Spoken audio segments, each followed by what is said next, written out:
Ini suatu pasal pada menyatakan kelebihan orang yang menuntut ilmu dan orang ilmu yang memberi manfaat. Artinya ilmu yang bermanfaat. Yang dituntut itu ilmu yang bermanfaat, bukan ilmu sembarang ilmu.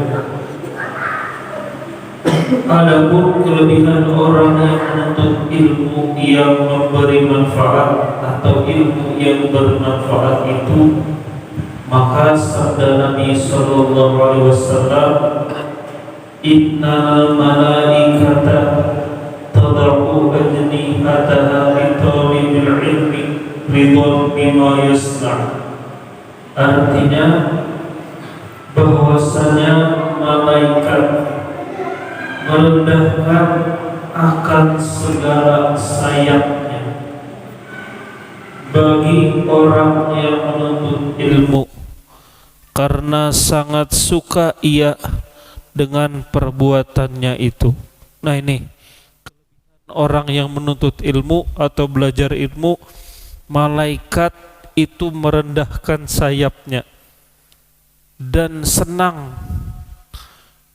Sebagian ulama berpendapat malaikat ini menghormati atau penghormatan atau memuliakan kepada orang yang menuntut ilmu. Dan sebagian ulama juga berpendapat, ada yang berpendapat mendoakan kepada orang yang menuntut ilmu. Luar biasa. Kalau malaikat berdoa, insya Allah kabul. Sebab malaikat ini makhluk Allah Ta'ala yang tidak pernah membangkang atau maksiat. Tuh. Malaikat itu diciptakan Allah mempunyai akal tapi kada punya nafsu. Itu malaikat. Orang yang menuntut ilmu dapat doa dari malaikat. Berapa malaikat? 10 itu yang wajib diketahui. Jumlah malaikat itu tidak terbatas. Nah, yang kita pelajari di sekolah-sekolah berapa? 10 itu yang wajib dihafal. Itu pun gak hafal. Jibril, Mikail, Israfil, selanjutnya gak hafal. Ya, itu baru 10, belum lagi tugasnya. Sudah hafal dia bisa. Ya, yang 10 malaikat aja udah hafal. Itu yang wajib kita ketahui. Jumlah malaikat itu kada terbatas. Menurut pendapat ulama, kan tawafnya manusia itu di mana? Baitullah.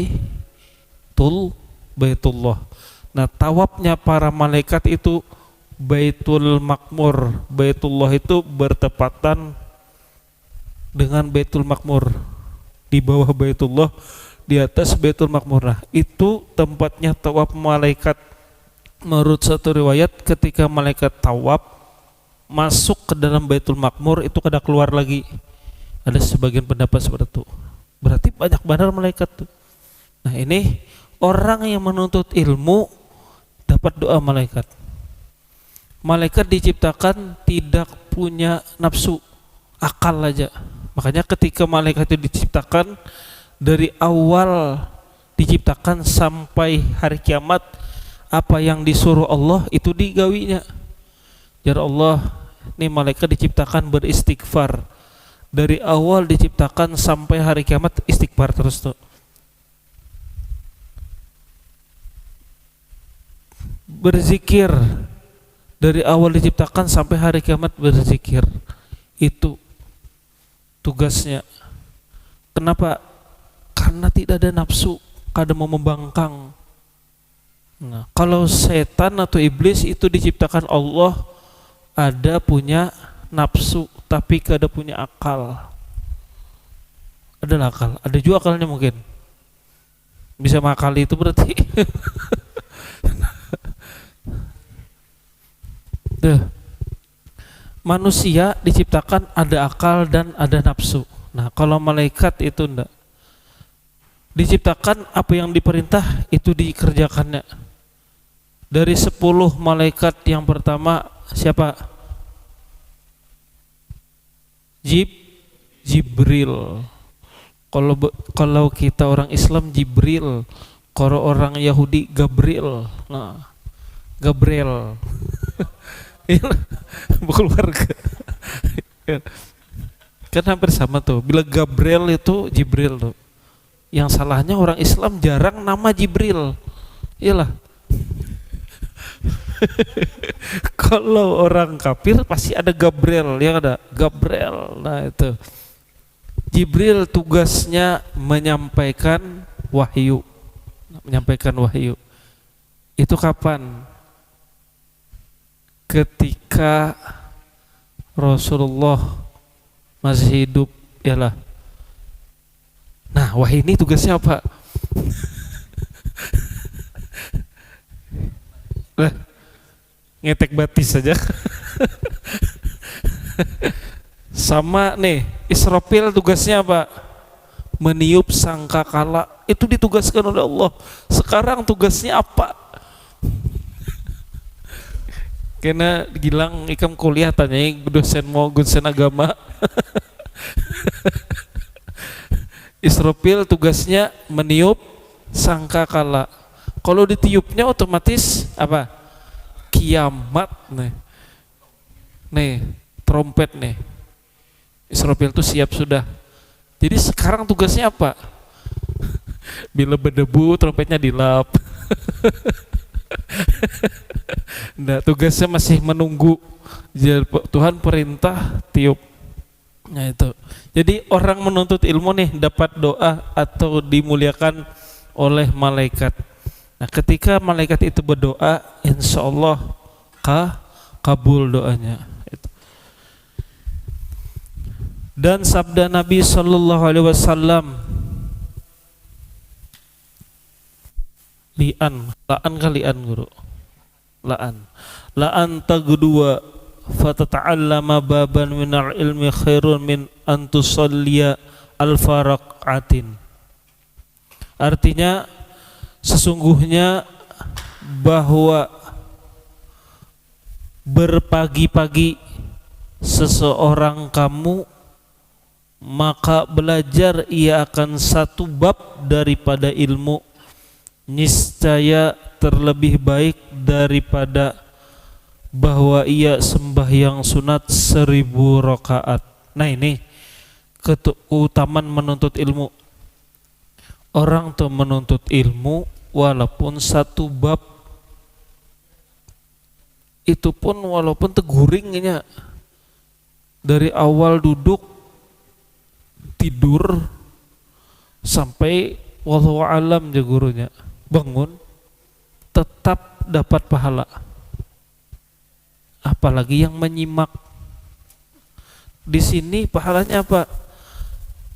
Sembahyang sunnah 1000 rakaat. Pernahkah kita sembahyang sunat 1000 rakaat? Arpani aja yang pernah. Iya kapan nih? 1000 kali 50, 100. Bujuran 100 rakaat. Kalau buat nikah malam itu Sa'ban 100 rakaat lah. 100 buatnya nih. Kalau 1000 belum lah. Buatnya kalau malam nisfu Sa'ban 100 rakaat sembahyang sunnah. Bujuran di pesantren buahannya tuh kalau malam nisfu Sa'ban 100 rakaat sembahyang sunnah. Ya kalau yalah.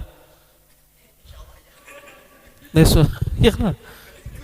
Kan ikut. Kada umpat. Ya kalau ustadznya guru buat nikam di sana di apa kampung kamu tuh? Bila malam nisfu Sa'ban di sana tuh sembahyang sunnah 100 rakaat luar biasa. 1000 rakaat belum lagi. Nah, orang menuntut ilmu duduk setumat aja belajar sebab atau stumat dapat pahala sembahyang sunnah 1000 rakaat. Kayaknya susah sekarang ini mencari manusia. Kan ada mungkin yang bisa dapat sembahyang 1000 rakaat. Ya lah, 100 rakaat aja uyuh lah. Uyuh.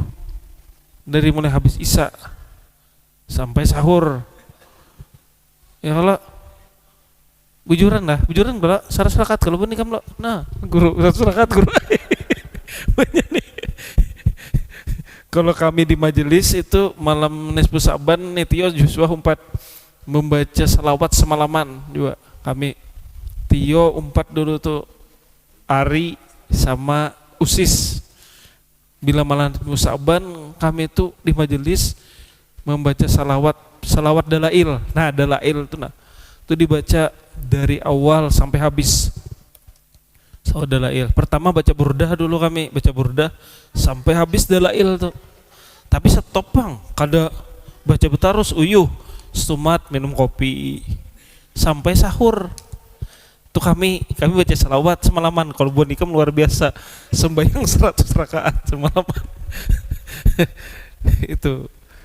Kalau orang-orang bahari kan itu ada yang membaca apa la ilaha illallah subhanaka minaz zalimin guru lah sampai 2000 berapa tuh. Nah itu malah nisfu Sa'ban. Ya lah ya. Pernah ikut ya lah. Membaca salawat semalaman, teguring-guring jawabannya. Nah ini keutamaan menuntut ilmu walaupun satu bab dapat pahala sembahyang 1000 rakaat, apalagi isuknya nuntut ilmu lagi 1000 rakaat lagi, isuknya nuntut 1000 rakaat. Tuh di dalam disebutkan dalam sebuah kitab, ujar Ka'bul Ahbar. Ka'bul Ahbar ini orang Yahudi yang masuk Islam, gurulah. Orang Yahudi yang masuk Islam yang tahu isi kitab-kitab Taurat tuh Jabur. Nah, ujar Kalbu Akbar, andai kata orang tuh tahu pahalanya menuntut ilmu, tahu nih pahala menuntut ilmu, otomatis inya tuh bunuh-bunuhan hendak datang menuntut ilmu. Pejabat itu tahu, otomatis meninggalkan jabatannya. Pedagang tuh tahu, meninggalkan dagangannya untuk menuntut ilmu, saking besarnya pahala menuntut ilmu. Tuh banyak pahalanya. Di sini aja sudah dapat sembahyang 1000 rakaat. Belum lagi dijelaskan pahala-pahala lainnya.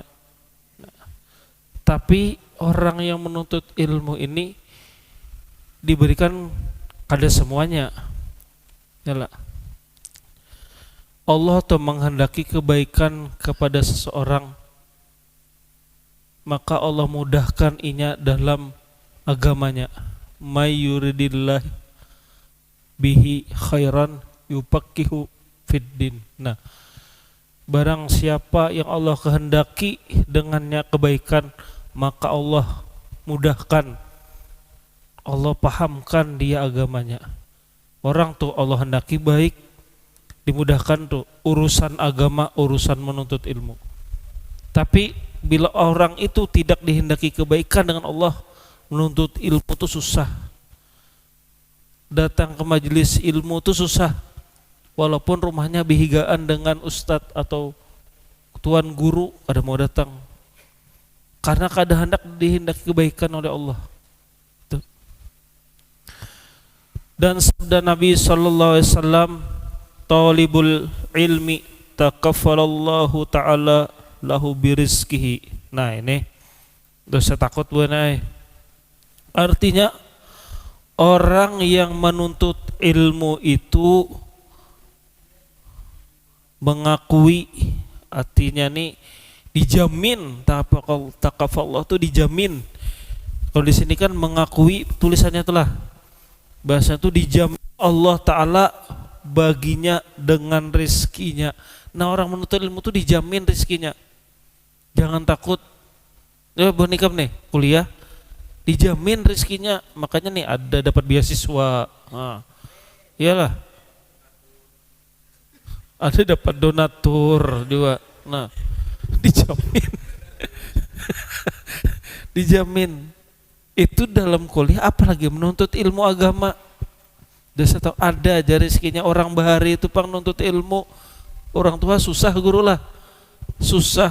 Kau aja ada aja rezeki orang tua membiayai anaknya sekolah agama. Kau aja. Jadi jangan takut anak itu sekolah, ada aja rezekinya. Rezeki anak tuh ada, rezeki kita ada. Jangan takut. Ini sudah jelas nih hadis Nabi nih. Dijamin Allah rezekinya, dijamin. Itu dalam menuntut ilmu. Nah, ketika ilmu itu diamalkan lagi, nah, ada aja rezekinya, ada aja jalannya. Rezeki itu sudah ada, Allah matur ikam nih. Kan di alam azal itu sudah nih, ikam tuh rezekinya sekian, mati ikam tuh umur sekian, jodoh ikam si ini. Nah, itu sudah ada. Jadi jangan takut nikah dengan tunggul. Ada jodohnya, walaupun gagal. Iya, walaupun gagal. Jangan sakit hati. Iya, itu pelajaran seperti itu. Sudah berdatang akhirnya gagal lah itu. Berarti jar Tuhan, oh ikam mungkin kada cocok dengan inya. Ada yang terbaik lagi. Nah, makanya mungkin dia bukan terbaik untukku lah. Nah, Allah berikan yang terbaik. Tapi yang lebih baik itu cari yang orang itu penuntut ilmu. Bila kada dapat, cari yang orang itu suka dengan penuntut ilmu. Bila kada dapat juga, cari orang itu yang membantu dengan penuntut ilmu. Nah, itu. Kada dapat juga, dosa. Ngali bener mencari. Iya, jangan dicari karena cantiknya, ya dah. Nah, itu jangan dicari karena cantiknya. Tunkihul mar'atu ila arba'in, ya di hadis Rasulullah. Nikahilah perempuan itu 4 perkara, karena 4 nih nah. Karena 4 nih. Laki kah, bebini kah, nikah karena 4 nih. Pertama pasti dicari li jamaliha, karena cantiknya, gagahnya. Tuh. Nah, cewek mau cari yang gagah, cowok mau cari yang cantik. Itu relatif, tapi cantik itu pasti termakan oleh waktu. Yalah, semakin tua semakin layu, keriput, hilang kecantikan. Nah, itu dicari, itu normal. Yang kedua, lihasabiha, karena keturunannya. Nah, cari keturunan yang baik. Hati, abahnya perampok bisa dinikahi. Nah, itu.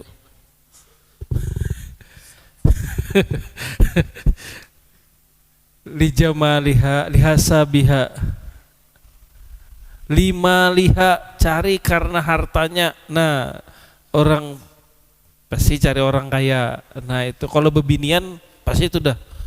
Iyalah, binian tuh pasti cari yang mapan. Ndajarnya aku yang mencari punya kepribadian aja. Oh, bujur iya. Rumah pribadi, rekening pribadi, mobil pribadi. Jadi pribadiannya sekalinya cari rumah, ada yang punya sudah rumah pribadi, rekening pribadi, mobil pribadi. Nah, itu. Cari karena hartanya. Tapi harta bisa habis. Nah, yang keempat nih, lidiniha, cari karena agamanya. Nah, dia sambungan hadis, pasfar bidin taribat yadak. Bila ikam tuh kada dapat yang 4 tadi nah, kada dapat, cari yang agama, maka beruntung ikam. Nah, cari agama. Kada perlu cantik, kada perlu sugih, kada perlu keturunan orang yang mulia, pejabat apa. Yang penting cari agama. Kalau sudah agama, berumah tangga, nah itu bagus. Sakinah, mawaddah, warohmah. Nah, jadi orang menuntut ilmu sudah dijamin Allah rizkinya. Nah, sambungannya syahdan. Nah, sampai di sini dulu taklim atau muta'alah muzakarah kita dilanjutkan. Kita minta sedikit nasihat tausiah dari guru kita Ustadz Manfaruti. Akhirul kalam, wassalamualaikum warahmatullahi wabarakatuh. Sedikit guru. Apa akan sampaikan?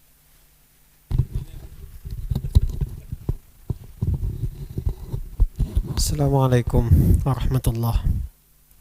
Bismillah, alhamdulillah, salatu wassalamu ala rasulillah wa ala alihi wa ashabihi wa man walah.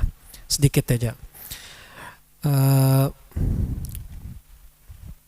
Tadi disebutkan bahwa malaikat itu rela sayapnya diinjak-injak.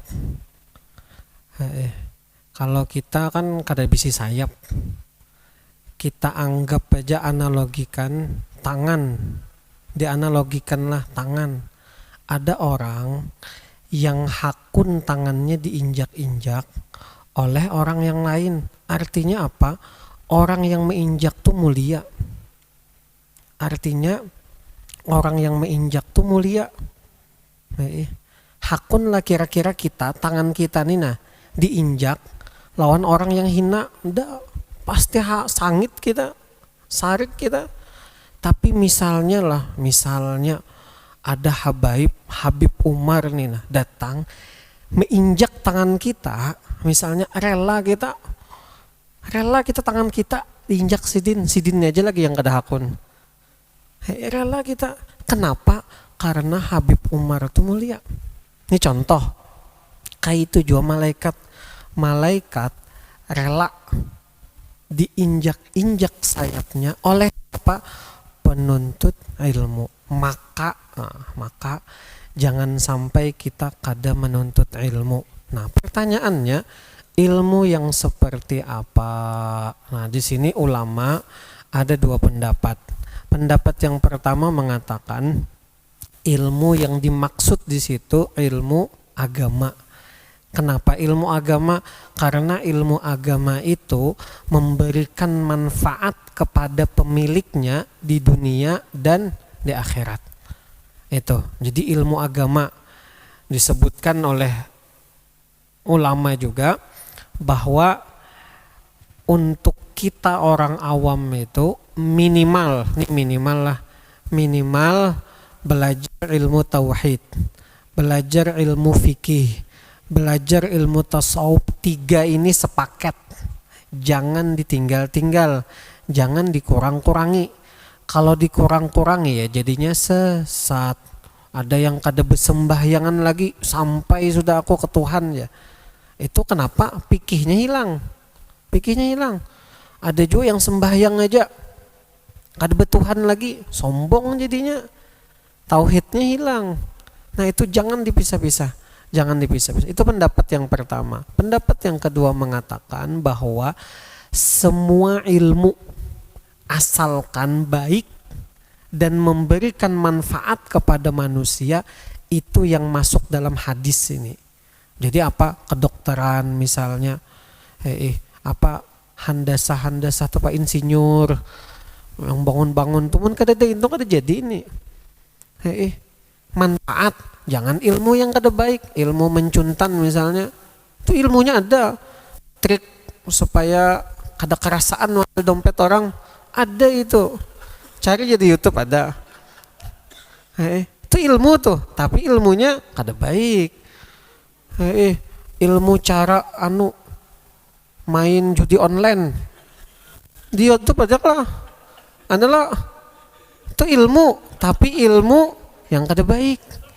Jangan lain. Kada belajar judi online, wah malaikat nih menghantar sayang. Kada. Itulah. Jadi itu pendapat ulama. Nah, jadi sudah tahu fadilah keutamaan orang menuntut ilmu, maka tuntutlah ilmu. Kada kawa di pesantren majelis taklim, kada kawa setiap hari seminggu sekali. Pokoknya usahakan ya. Dan juga utamakan utamakan ilmu-ilmu tadi yang diwajibkan atas diri kita. Jadi kita nih wajib sembahyang nih, wah ini nih balik sudah seperataan lo itu belum tuh. Yang sudah balik nih wajib sholat, maka wajib juga belajar ilmu sholat. Kada boleh sembahyang tuh tuturutan juga, orang ruku juga, orang sujud juga, pas imamnya 5 rakaat bingung aja lagi. Kada belajar. Kada belajar. Itu. Makanya belajar di situ. Nah, yang wajib-wajibnya aja sedikit aja kita nih yang wajib belajar. Nih wajibnya sholat aja. Karena para puasa Ramadan wajib belajar ilmu puasa. Ilmu zakat pang wajib lah. Kada wajib buah nikam duit ikam berapa ada? Kada ada duitnya. Karena kada ada duitnya, kada wajib zakat. Yang lo adalah duit 100 miliar lah. 100 juta lah. Ada. Sama aja kita. Karena kada ada duit, kada wajib zakat. Karena kada wajib zakat, kada wajib belajar ilmu zakat. Mau hendak belajar silahkan, sunnah hukumnya, tapi kada wajib. Haji, kawalah kita berhaji, belum kawa. Karena belum kawa, kada wajib kita belajar ilmu haji. Amun hendak belajar silahkan. Jadi yang wajib-wajib sedikit aja. Nah yang wajib itu kita dahulukan dulu. Kita dahulukan supaya ibadah kita jangan sampai dalam keadaan jahil, bungul, jangan tuturutan ibadah tuh kada kawa. Ibadah tuh harus melewati tuntunan baginda Nabi Muhammad sallallahu alaihi wasallam. Mudah-mudahan berkah majelis ini Allah ampunkan dosa kita, kabulkan segala hajat kita, mudahkan segala urusan kita, dan mudah-mudahan Allah jadikan kita hidup dalam keadaan beriman, mati pun dalam keadaan beriman, masuk surga bi ghairi hisab bersama Rasulullah sallallahu alaihi wasallam. Ala hadhihi niyyah wa likulli niyyatin salihah wa ala ma nawa bihi syekhuna al-Fatihah sirril nabi. Iyyaka na'budu wa iyyaka nasta'in ihdinas siratal mustaqim siratal ladzina an'amta 'alaihim ghairil maghdubi 'alaihim waladdallin. Amin. Bismillahirrahmanirrahim. Alhamdulillahi rabbil alamin. Allahumma salli wa sallim wa barik ala sayyidina Muhammadin wa alihi wa ashabihi ajma'in. Allahumma anfa'na bima 'allamtana wa 'allimna ma yanfa'una wa zidna ilma warzuqna fahma. Allahumma hdina bihudak waj'alna mimman yusari'u fi ridak wa la tuwallina waliyan siwak wa la taj'alna mimman khalafa amraka wa 'asaka. Allahumma ahsin 'aqibatana fil umuri kulliha wa ajirna min khizyid dunya wa 'adzabil akhirah. Sallallahu ala sayyidina Muhammadin wa alihi wa sahbihi wasallam. Walhamdulillahi rabbil alamin. Amin. Minta ampun, minta ridha.